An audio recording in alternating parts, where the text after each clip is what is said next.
প্রবাসে থেকেও দেশের জন্য যাদের অবদান অনস্বীকার্য, তাদের সম্মান জানাতেই প্রবাসী সম্মাননা 2025। এই সম্মাননা লাভ করেছেন দর্পণ টিভির সম্পাদক প্রবীণ সাংবাদিক মোহাম্মদ রহমত আলী, যিনি প্রবাসে থেকেও সাংবাদিকতার মাধ্যমে দেশের কণ্ঠস্বর বহন করে চলেছেন। এই অর্জনে লন্ডনের পপলার ও লাইম হাউস আসনের ব্রিটিশ বাংলাদেশি এমপি আফসানা বেগম তাকে অভিনন্দন জানিয়ে জেলা প্রশাসন সহ সংশ্লিষ্ট সকলকে ধন্যবাদ জানান। সম্মাননাপ্রাপ্ত সাংবাদিক রহমত আলী কৃতজ্ঞতা জানান জেলা প্রশাসক সারোয়ার আলম সহ সকলের প্রতি। এই স্বীকৃতি প্রবাসী বাংলাদেশীদের গৌরবকে আরো উজ্জ্বল করল।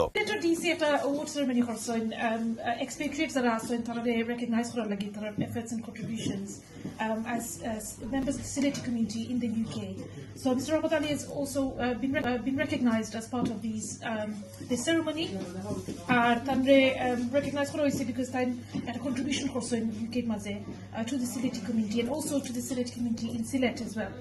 So this is important, recognition and it's really important that আমরা এটা celebrate করি as a community here in the UK because যারা আমরা আগে second generation British Bangladeshi but যারা first generation তারা কিন্তু অনেক sacrifice অনেক contribution করছেন to make sure that আমরা community establish করতে পারি আমরা নিজেরা in the UK. So I'm very grateful to those that have been recognized in recognition for and very many congratulations. Thank you.